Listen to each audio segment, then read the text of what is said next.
Last వీడియోకి ఇదైతే continuation part 1 కావాలి. అసలు ఏం జరిగింది అంటే కింద టైటిల్ దగ్గర మెన్షన్ చేశాను, చెక్అవుట్ చేసేసేయండి. ఇంకా కొబ్బరి చట్నీ చేశాను కదా, దానికి కాంబినేషన్ ఇడ్లీ వేద్దాం అనుకున్నాను. బట్ పిండి అయితే ఫెర్మెంట్ అవ్వలేదు సరిగ్గాని.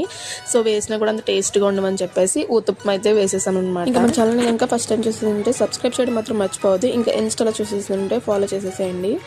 ఇంకా కొబ్బరి చట్నీ చేశాను. కొబ్బరి చట్నీలోకి ఇడ్లీ వేద్దాం కదా అనుకున్నాను. ఇంకా ఊతుప్మాకి అయితే ట్రాన్స్ఫర్ అవ్వాల్సి వచ్చింది. మీరు ఎంతమందికి ఊతుప్మా అంటే ఇష్టమో నాకు కామెంట్ సెక్షన్లో కామెంట్ చేసేసేయండి. నాకైతే ఫేవరెట్ అని చెప్పను కానీ తింటాను, చాలా బాగుందనమాట ఆ రోజు అయితే. ఇంకా ఆనియన్స్ అండ్ పచ్చిమిర్చితో గార్నిష్ చేస్తుంటే బాగుండు, బట్ మనకు అసలే బద్ధకం ఎక్కువ కదా, ఇంకా అలాగే ప్లెయిన్గా వేసేసాను అనమాట అందరి కోసం అని చెప్పేసి. నేను ఏ పని చేసినా అందరికీ నచ్చుతుంది ఇంట్లో, కానీ ఒక్కరికి నచ్చదు. ఇంకెవరో కాదు, మా అమ్మ. మీ ఇంట్లో కూడా అంతేనా కాదో కామెంట్ సెక్షన్లో కామెంట్ చేసేసేయండి. ఎన్ని పనులు చేసినా ఏ పని చేసినా పేరు పెట్టడం మాత్రం అస్సలు మానదు. సో ఇంత బాగా వేసాను ఇట్లు కూడా పేరు పెట్టింది. సో ఇంకా చూడండి మా అమ్మకి ఎలా చేస్తే నచ్చుతుందో. నేను ఏం చేసినా ఎలా చేసినా కూడా బాగుందని చెప్పేవారు మాత్రం మా డాడీ అనమాట.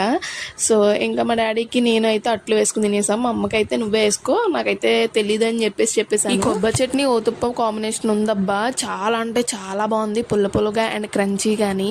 సో మీకు కూడా నచ్చిందా? సో లైక్ చేసి కామెంట్ చేసి షేర్ చేయడం మాత్రం మర్చిపోవద్దు. Stay tunes in the next